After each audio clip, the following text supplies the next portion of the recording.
estações. As estações são muito importantes de nós entendermos sobre elas. Afinal de contas, são mudanças de estações que fazem com que a vida avance. E quando nós falamos sobre estações, você pode pensar talvez nas estações do ano. E sim, para que um ano comece e um ano termine, as estações precisam mudar. Então nós temos o verão, a primavera, o outono, o inverno. São estações que vão mudando, ciclos que vão iniciando e vão se encerrando, para que se conclua um ano. A nossa vida é uma vida feita de estações. Você nasce, você cresce, você aprende a andar, você aprende a falar, você vai para a escola, você vai para a faculdade, você vai para o mercado de trabalho, você cria os seus filhos, você tem os seus netos, você fica um idoso e você morre. São estações da vida que passam na sua vida sentimental, nos seus relacionamentos. É da mesma forma, nos conhecemos, namoramos, noivamos, casamos, temos filhos. São estações da vida que vão passando e tudo isso vai marcando a nossa vida. Mas o que eu quero falar com você nessa manhã é sobre como nós enfrentarmos as estações da vida. Afinal de contas, são tantas que entram e saem, e com as estações vem o tempo, com as estações vêm as tristezas, com as estações vêm os sentimentos, com as estações vêm as lembranças de coisas que começam e coisas que terminam, coisas que se iniciam e coisas que se findam. A vida é assim. E se nós não aprendermos a lidar com essas estações, nós não conseguimos lidar bem com a vida.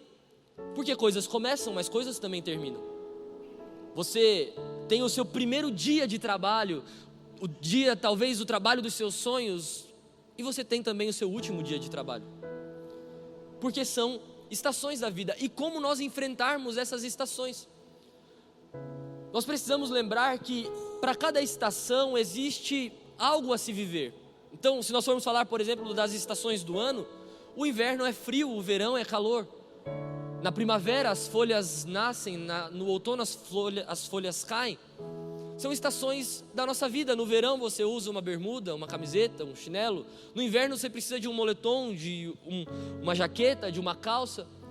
Porque são coisas reservadas para as estações. Por isso é muito importante eu e você entendermos e identificarmos as estações que estamos vivendo. Porque se nós não identificarmos a estação que nós estamos, nós vamos viver da forma errada. Então, no verão não adianta você colocar um moletom ou uma jaqueta que dá até um arrepio. No inverno não adianta você colocar uma bermuda e um chinelo, porque você vai passar frio. E a nossa vida é exatamente da mesma forma. Você talvez é um adolescente, um jovem, tem 15, 16, 18 anos. As suas atitudes são umas, mas quando você fica mais velho, você tem seus 30 anos, seus 40 anos, as suas atitudes precisam ser outras. E como é feio alguém que não tem noção da estação que está. Você já viu aí um cara de 35, 40 anos, que parece um adolescente, assim de 15 anos, 16 anos, fica pensando, meu Deus do céu, não cresceu, não amadureceu até agora, não cresceu até ainda. Porque uma coisa é um adolescente fazendo isso, outra coisa é um cara com barba na cara, Você consegue entender o que eu estou falando? Se nós não identificarmos essas estações, às vezes a gente se perde no meio do caminho. E por que tem tanta gente, às vezes, perdida dentro de si mesmo? Porque não conseguiu ainda identificar a estação que está. Ainda não conseguiu identificar qual é o momento que está. Tem fases da vida boas e maravilhosas, tem fases da vida nem tão boas assim. E nós precisamos identificar, tem momentos da vida que nós precisamos trabalhar, ralar, acordar cedo, dormir tarde para construir alguma coisa, para que em uma próxima estação a gente possa aproveitar tudo aquilo que nós lutamos para conquistar. São estações que, se não identificarmos, a gente fica perdido. Então, eu quero falar para você sobre 4 coisas muito importantes de nós identificarmos e vivermos ao longo da nossa vida, que nos ajudam nessas estações. A primeira coisa, se você estiver anotando, anote isso. Nós precisamos entender que quem dita o caminho é o Senhor. Uma das coisas que provavelmente você tem percebido nesses dias, que muita gente anda perdida, porque está cada hora seguindo alguém. Deixa eu falar uma coisa, meu irmão, eu e você não podemos viver por tendências, nós precisamos viver por palavras. Se nós vivermos por tendências, uma hora a tendência é isso, outra hora a tendência é aquilo. Agora, a palavra do Senhor é imutável, a palavra do Senhor continua a mesma, ela não muda, ela não troca de direção. Por isso que eu e você precisamos viver não por tendências, mas por palavras. Tem gente que vive a vida dizendo, não, agora Deus me mandou ir para lá. Quando a pessoa fala essa palavra, Deus me mandou, me dá muito medo, porque às vezes Deus não mandou coisa nenhuma. Só que quando a pessoa diz, Deus mandou, quem sou eu, ou quem é você, para falar alguma coisa? Se a pessoa está dizendo, Deus me mandou. Eu sou pastor de jovens aqui na igreja, e Deus fala muito com o jovem, só que o diabo também fala muito, e às vezes a pessoa pensa que é Deus, e não é. Então, às vezes a gente ouve assim, ó, Deus me mandou ir para tal lugar. Eu fico pensando, cara, não faz sentido o que Deus falou para você fazer, mas se foi Deus que mandou, quem sou eu para ir contra a vontade de Deus? O Deus mesmo que te mandou ir, te abençoe e vá. Dá alguns meses a pessoa volta. Aí pensa, pastor, não era daquele jeito e tal. Eu fico pensando, cara, será que Deus errou? Será que Deus se perdeu no meio do caminho? Será que Deus, meu Deus, eu não tinha... Deus falando, não é meu Deus. Eu não tinha pensado naquilo ali, eu não tinha pensado naquela possibilidade. Deu errado, não, volta. Será que é esse Deus que a gente serve? Tem um texto de Mateus capítulo 11, que vai falar assim, ó, finalzinho do capítulo, no versículo 28, o Senhor Jesus dizendo, venham a mim todos vocês que estão cansados e sobrecarregados, e eu lhes darei descanso. Tomem sobre vocês o meu jugo, e aprendam de mim, pois sou manso e humilde, e vocês encontrarão descanso para suas almas. Olha só o que esse texto fala, Jesus nos convidando para vir. Venham a mim, todos vocês que estão cansados e sobrecarregados. Tem alguém aqui cansado e sobrecarregado? Não? Pô, eu queria estar muito na tua vida. Eu queria ser você hoje então. Então não vai fazer sentido nenhum que eu vou falar para você, porque sua vida está linda e maravilhosa. Mas se um dia o cansaço bater na sua porta, se um dia a sobrecarga vier sobre você, lembre-se que Jesus está te convidando. E Ele está dizendo, venham a mim, todos vocês que estão cansados e sobrecarregados, e eu vos aliviarei.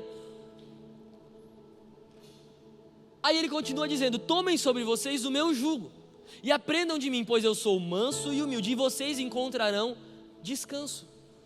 Agora, existe uma diferença muito grande entre alívio e descanso. Quer ver só uma coisa? Quem aqui vai na academia? Levanta a mão. Não parece, não, tô brincando. Tá, se você vai na academia, você tá lá fazendo, sei lá, alguma coisa lá na academia, e aí você tá fazendo ali, levantando o peso e tal, acaba, você solta. Qual é a sensação? Alívio, né? Tá, quem aqui já fez uma mudança, carregou uma geladeira assim, sabe? Aquela pessoa que liga assim, cara, vem aqui me ajudar na minha mudança. É uma geladeira e um fogão, você chega lá no 5º andar sem elevador. Aí você tá lá, descendo a geladeira, e cuida para não arranhar, e cuida para não bater, e não sei o que. Você solta no chão, qual é a sensação? Alívio. Ah, meu Deus, ainda bem que acabou. Então, o que é o alívio? É o fim da sobrecarga momentânea. Então, por exemplo, na academia, você fez ali uma série, morreu, não sei o que. 1 minutinho, tá aliviado, faz outra. A geladeira, você desceu, calma, só um pouquinho, eu preciso descansar. Sobe lá, desce o fogão. Alívio. E tem gente vivendo com o Senhor com os alívios, e Deus nos alivia. Ele está dizendo, venham a mim, que eu vos aliviarei. Só que aí no outro versículo tem uma outra proposta, o descanso. Que o descanso não é aquele alívio momentâneo, o descanso é aquela noite de sono que você tem, você acorda, meu Deus, descansei. Sabe aquela noite de sono que você dorme assim, agora eu estou bem, eu estou legal, estou pronto para outra. Aí é uma decisão minha e sua, se nós vamos viver com o Senhor pelos alívios que Ele pode nos dar, ou se nós vamos acessar esse lugar de descanso. Só que tem também 2 ações que eu e você precisamos tomar que são diferentes. Jesus está dizendo, venham a mim, vocês estão cansados e sobrecarregados, que eu vou aliviar vocês. Aí você vem em um culto como esse, toca-se um louvor maravilhoso como foi tocado aqui, uma palavra linda alcança o seu coração, você sai daqui aliviado.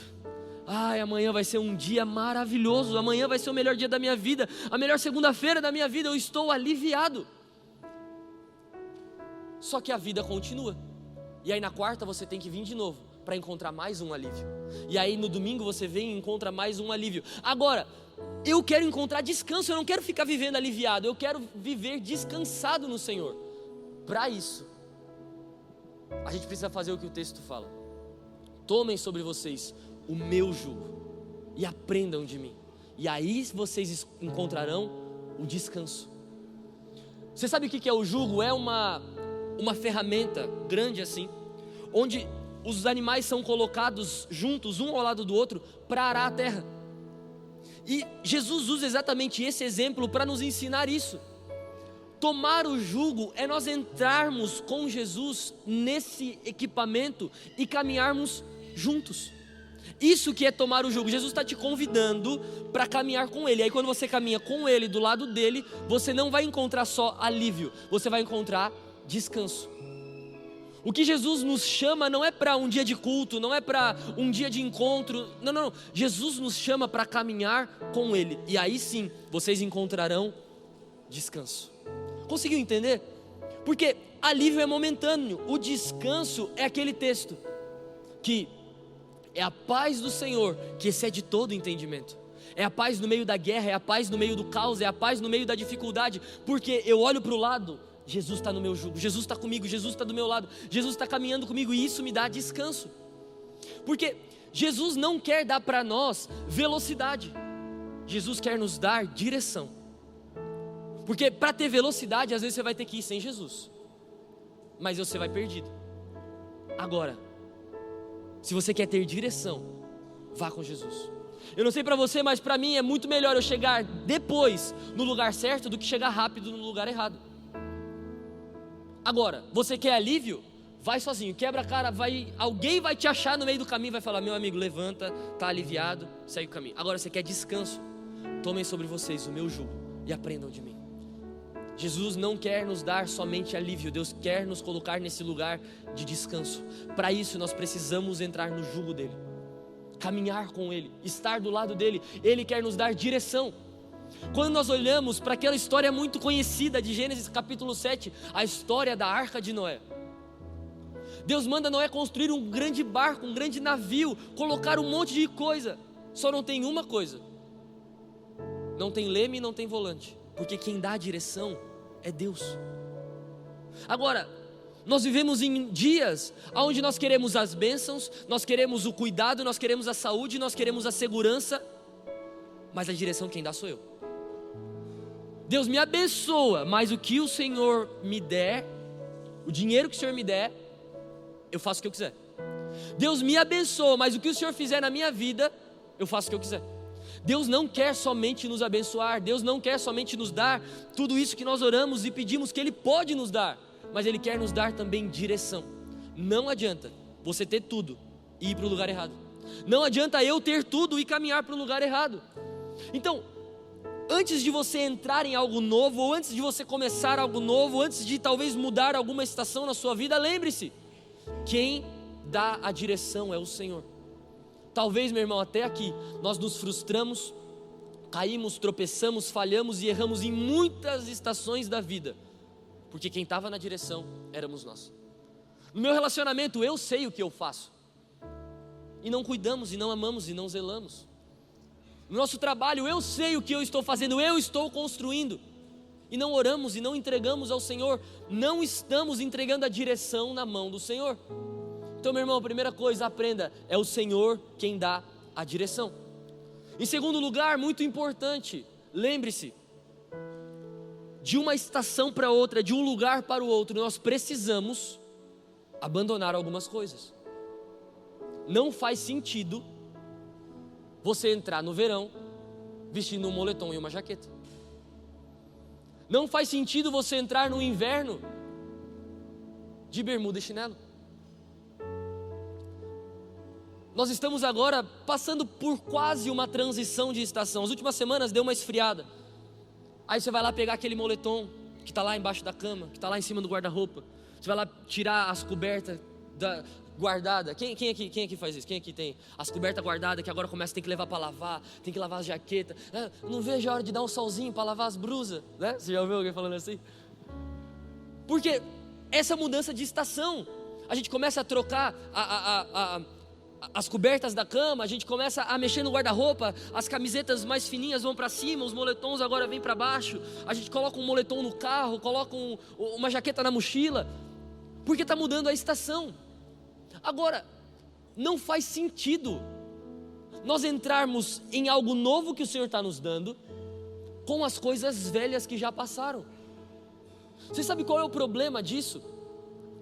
É que a maioria das coisas nos remete a algo ou a alguém, nos remete a um sentimento ou a uma lembrança.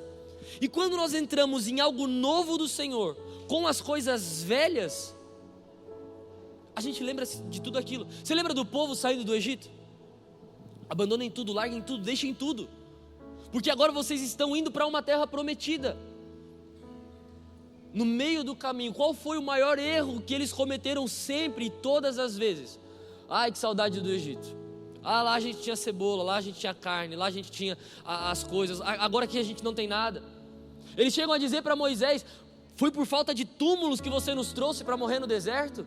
Agora vai lá e ora para esse Deus que nos tirou do Egito e vê se ele vai dar alguma coisa para a gente comer. O cara namora 10 meninas e ninguém presta. É impressionante isso. Ninguém, a flor do campo não consegue encontrar ninguém que preste em 10 namoros. A pessoa que trabalha em 50 empresas e patrão nenhum presta, salário nenhum é bom. Eu fico pensando, meu Deus, você tem que ser promovido aos céus, porque é só lá que vai encontrar tudo isso. Porque entra em um lugar novo com atitudes velhas, entra em um lugar novo com comportamentos velhos. Você já sabe que não dá certo, eu já sei que não é assim, e nós vamos em um lugar novo e fazemos as mesmas coisas.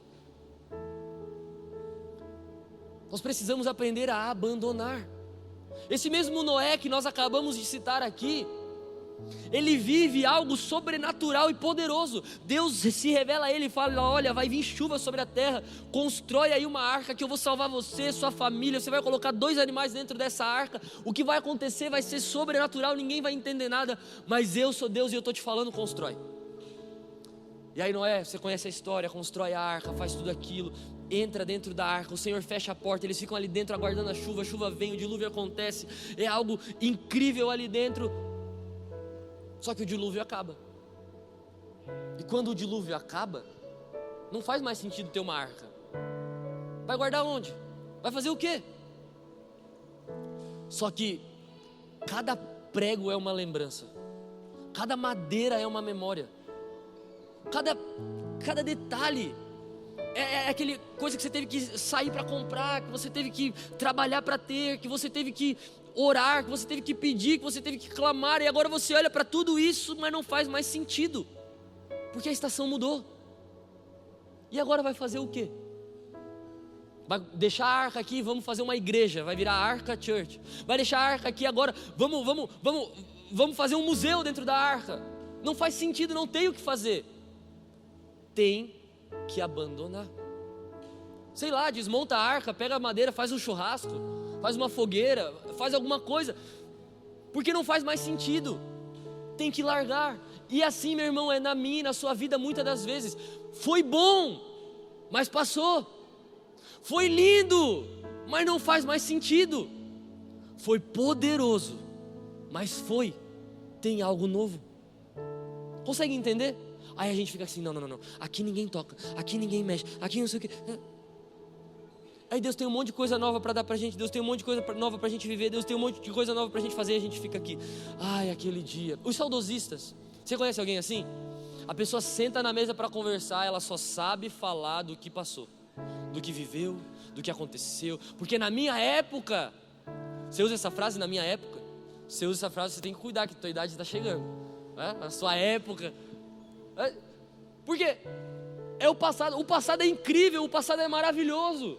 No passado estão as nossas lembranças, estão as nossas memórias, estão as nossas quedas, estão as nossas conquistas. Agora, mais importante do que o passado é o presente e o futuro, é o que Deus vai fazer, é o que Deus está fazendo. A estação mudou, as coisas passaram, porque naquele trabalho, porque naquela loja, porque naquela empresa, passou. Abandona e segue.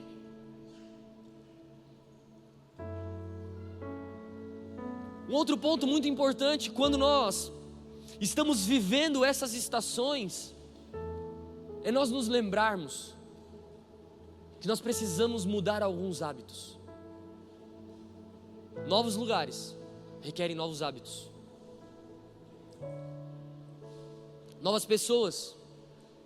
Às vezes a gente pensa assim, não, agora vai ser tudo diferente. Mas se eu também não for diferente, vai continuar sendo tudo como era antes. Eu me lembro que ano passado a gente começou lá em casa um processo assim para ter mais saúde. Cara, eu não sei pra você, mas pra mim a pior coisa do mundo é ter a coisa no armário e não poder comer. Sabe assim, você ter ali no armário, você pensar, meu Deus, agora aquela bolacha ali, ai Senhor, aquele salgadinho, aquela, sabe, você passa por isso também ou é só eu? É a vontade, é o desejo. E aí a Bíblia diz algo muito incrível, que a gente tem que fugir da aparência do mal. Tem gente que pensa isso só sobre o diabo, né? Sobre o Satanás, sobre um monte de coisa. Não, é um monte de coisa que nos atrapalha, que a gente tem que fugir disso. Aí qual foi a primeira coisa que a gente fez? Cara, vamos começar a cuidar com o que a gente compra. Porque tem que querer muito para levantar do sofá e ir no mercado comprar um chocolate, né? Mas às vezes a gente faz isso, né? É tão gostoso chegar no mercado e comprar assim aquela coisa que você estava com muita vontade de comer. Enfim, estou ficando com fome já. Mudanças de hábitos são muito importantes para a nossa vida, quando as estações também mudam. Mudar esses hábitos é fundamental para que a gente viva coisas diferentes. Então, é muito importante eu e você entendermos que quando nós mudamos, ou quando nós entramos em um novo lugar e nós mudamos esses hábitos, nós entendemos que é Deus que está nos dando a direção, nós entendemos que agora nós precisamos abandonar as coisas que ficaram para trás. Agora a gente tem que mudar os nossos hábitos e fazer as coisas diferentes. E eu volto com você no povo saindo do Egito. Eles estão no deserto, rumo a uma terra prometida, um novo lugar, com os velhos hábitos. Você lembra em Êxodo quando fala sobre o momento em que Moisés vai ao monte? Ele está lá no monte e aí Deus fala, volta que o povo se desviou, hein? Construíram um bezerro de ouro, estão adorando um bezerro de ouro, volta logo que o povo está desviado. E aí Moisés volta e olha, tem um bezerro de ouro construído, eles adorando e dizendo assim, construam para nós deuses que nos conduzam para o lugar que Ele tem para nós, porque a esse Moisés a gente não sabe o que aconteceu. É um novo lugar, com velhos hábitos. E aí, meu irmão, as coisas não mudam, fica tudo igual. Então, o que eu e você precisamos entender? Se for para largar ou para abandonar, tem que ser de uma vez por todas, e os hábitos precisam mudar. Agora, eu venho para a igreja, e aí eu recebo um evangelho que me conforta, que é lindo de viver, que é maravilhoso de viver. Só que Jesus também diz assim, vocês querem vir após mim? Vocês têm que negar a si mesmos, vocês têm que tomar a cruz de vocês, e aí vocês me seguem. Aí a gente fala assim, eu estou orando, eu estou buscando, eu estou pedindo, eu estou clamando. Meu amigo, toma a tua cruz e vive a tua vida. Paulo vai dizer assim, me foi dado um espinho na carne, que eu orei e roguei por 3 vezes para que o Senhor tirasse de mim. E aí, ele ouve aquilo que eu citei para você lá no início, que o Senhor fala para ele, a minha graça te basta, e o meu poder se aperfeiçoa na tua fraqueza. É como se ele estivesse dizendo, para de olhar para o que te falta, começa a olhar para o que eu te dei e vai viver a tua vida. Agora o problema é que a gente fica olhando para o que falta. Se eu tivesse, hein? Se eu pudesse, se eu conseguisse. Mas e tudo que eu posso? Aí a pessoa vem e fala assim, meu Deus, o Senhor Jesus é maravilhoso, mas para seguir Ele tem que deixar de fazer um monte de coisa. Tem, mas e o tanto de coisa que você não ia ter nem vida para fazer, e agora com Ele você pode fazer? Se a tua vida está difícil, se a tua vida tem um monte de problema, tem um monte de dificuldade, parabéns, você é muito forte. Queria ser como você. Agora, é a nossa capacidade de suportar, é o que a gente consegue fazer. Agora o problema é que a gente fica cheio de plano B. Eu vou seguir Jesus, mas se não der certo eu tenho aquele dinheirinho ali na conta. Eu vou ir, mas se não der certo eu tenho para onde voltar. Eu já ouvi um monte de gente assim. Tem um amigo meu que sempre fala isso e eu guardo isso no meu coração. É o cara que é assim, ó. Ele tentou ser médico, não passou. Ele tentou engenharia, não conseguiu. Ele fez 2 anos de direito e não gostou. Aí ele faz uma oração e ele começa a dizer para todo mundo assim, ó: Deus me chamou. Deus não te chamou, é porque deu tudo errado na tua vida e Deus era a última chance, agora eu vou viver para Deus. Agora, diferente é o cara que passa para medicina, o cara que passa para direito, o cara que tem um bom trabalho, tem um bom emprego e diz: Deus me chamou. Eu vou ter que largar tudo isso e seguir Ele. Consegue entender a diferença? Quando Jesus chama os seus discípulos, está lá Pedro pescando, e aí eles fazem uma pesca maravilhosa, e aí, nesse momento Jesus fala: olha, agora, vocês viram tudo isso que eu posso fazer, vocês viram tudo isso que vocês têm, agora vocês larguem tudo e me sigam. Ah, fica muito mais difícil, porque antes a gente não estava pegando nada, a gente não estava pescando nada, o barco estava vazio. O nada, pro nada, eu fico sem nada. Então tá bom, deixa o barco aí, vamos embora. Agora, uma pesca que pode mudar a minha vida, a vida da minha família, a vida dos meus amigos. A Bíblia diz que o barco estava afundando a ponto de eles terem que chamar os amigos. Aí depois dessa pesca maravilhosa, Jesus diz: agora vocês vêm e me seguem. Porque só é digno de seguir Jesus quem tem alguma coisa para abandonar. Às vezes a gente fica pensando assim, ó: eu vou seguir Jesus, porque foi o que te sobrou. E às vezes a vida pega a gente assim mesmo. Mas quantas oportunidades a gente teve de seguir antes? Agora, sem nada para largar, sem nada para abandonar, sem nada, lugar nenhum para ir. É por isso que nos dias de hoje a igreja tem se tornado o que tem se tornado. É legal estar na igreja, é hype estar na igreja. Agora, quem é a maioria das pessoas que vêm para a igreja? Quem já perdeu o marido, quem já perdeu os filhos, quem já perdeu o emprego, quem já faliu a empresa, quem já está sem casa, quem já está sem carro. Aí eu vou lá para Jesus ser o meu alívio. Aí quando Ele me alivia, Jesus, obrigado, o Senhor é sensacional, mas eu vou viver a minha vida. A proposta que Ele está fazendo para nós é: larga tudo e me segue. É a proposta que Ele fez para esses discípulos. Eles tinham tudo ali agora, talvez eram dias e meses sem nem precisar trabalhar. Aí Jesus diz para eles: agora eu quero fazer de vocês pescadores de homens e não de peixes. Larga tudo e me segue. É uma proposta de Jesus, que pode ser aceita ou que pode ser recusada, que nós podemos dizer sim ou que nós podemos dizer não. E eles falam sim e seguem Jesus. E aí você vê tudo que eles vivem, tudo que eles fazem, tudo que acontece. Só que chega uma hora que Jesus morre. E quando Jesus morre, as coisas perdem o sentido. Quando Jesus morre, Pedro é o primeiro a falar assim: ó, gente, foi incrível o que a gente viveu, foi muito legal, tô cheio de emoção, expectativa, mas assim, eu vou viver minha vida, cara. Jesus morreu, Ele falou que ia acontecer um monte de coisa, não aconteceu, eu tô vazando. Aí Pedro pega o seu barco e vai pescar. Só que você sabe qual é o problema da gente ser uma referência? É que as pessoas vão atrás da gente. Você sabe qual é o problema das pessoas no teu emprego saberem quem você é? É porque elas te seguem. E às vezes elas te seguem e você nem sabe para onde você está indo. E aí Pedro tem a responsabilidade dos outros discípulos falarem assim: ó, a gente vai contigo. Essa é a responsabilidade que cai sobre pessoas como eu e você, que representamos Cristo. Aonde a gente vai, tem um monte de gente indo atrás de nós, e às vezes a gente nem se dá conta. Agora, Pedro viveu o que viveu, fez o que fez e tinha ali o barquinho dele. E a segunda opção, deu tudo errado, gente, vamos voltar para a pesca, vamos viver a vida aí, depois a gente vê o que acontece. Só que tem alguém que toma uma decisão muito mais radical. Lá em Reis, vai falar sobre Elias e Eliseu, que também recebem um chamado. E a Bíblia diz que eles matam os bois, eles queimam as carroças e eles vão. A pergunta que eu faço para você é: será que nesse novo lugar que talvez nós estamos entrando ou vamos entrar, nós vamos deixar o nosso barco ancoradinho na beira da praia? Nós vamos deixar os bois guardados, as carroças guardadas?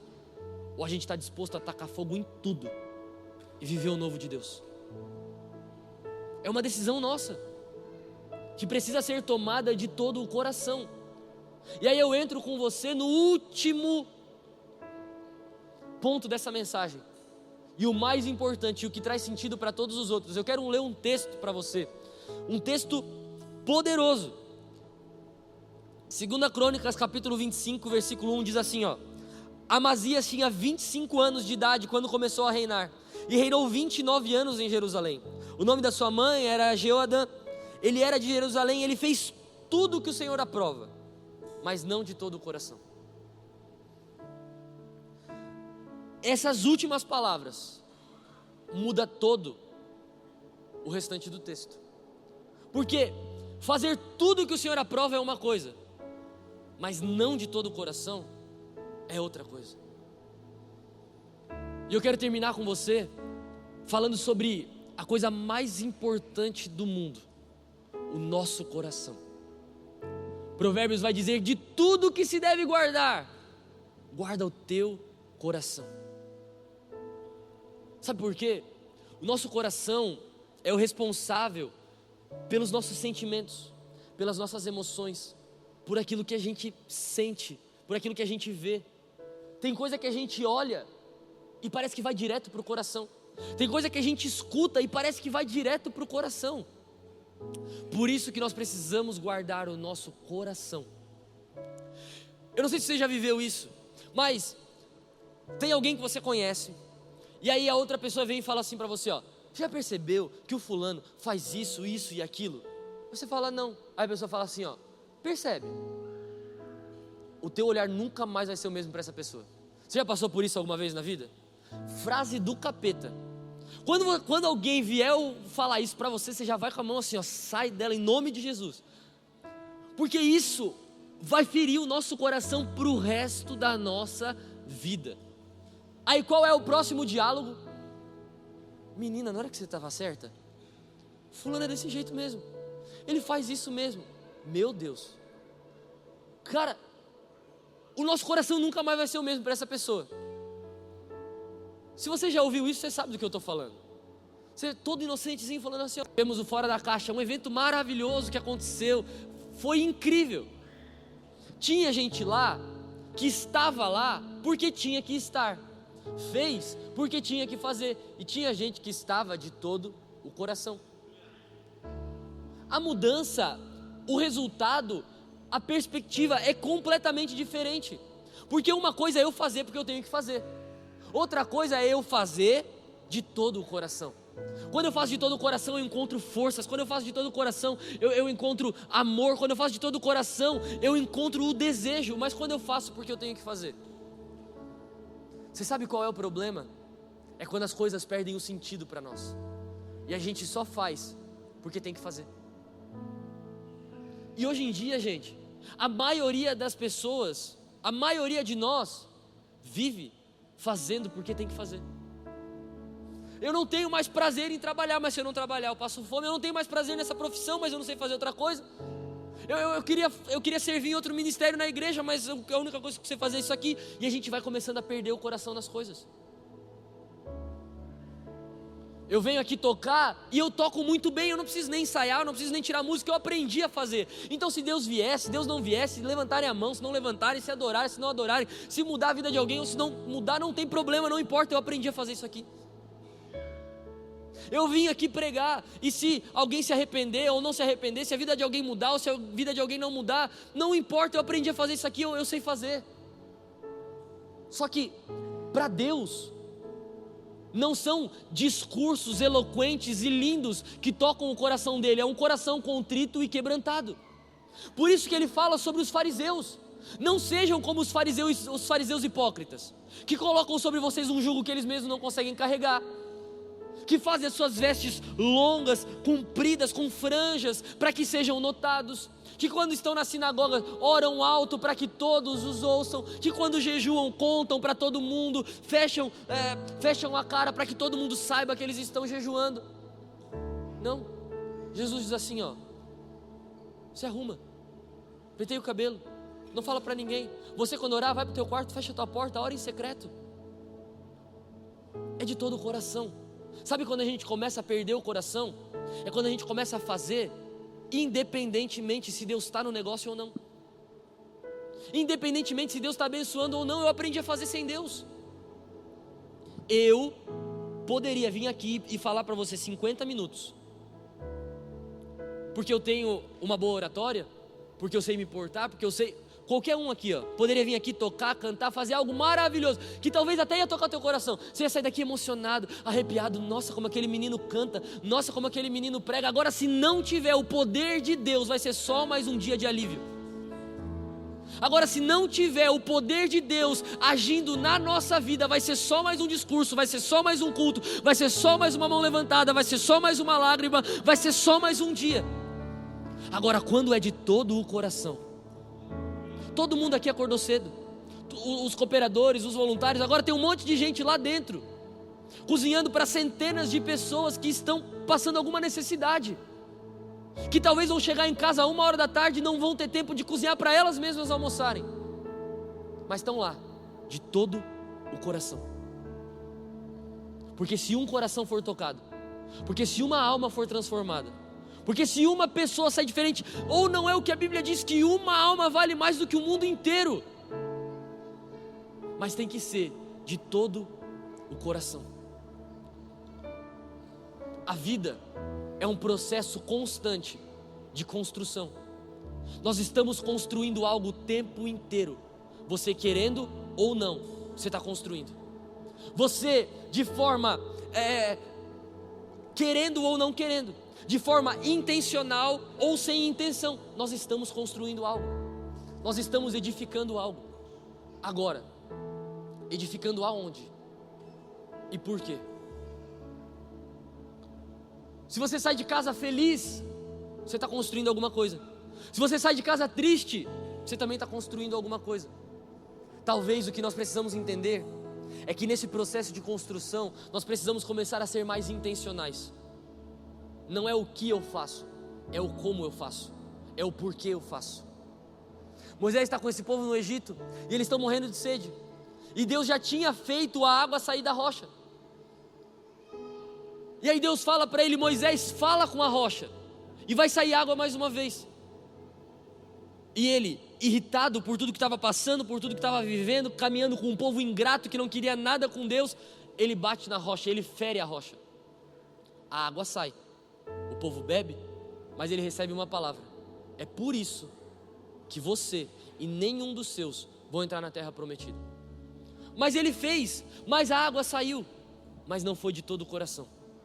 Porque quem faz porque tem que fazer, faz do jeito errado. Porque quem faz por obrigação, faz da forma errada. Fez tudo que o Senhor aprova, mas não de todo o coração.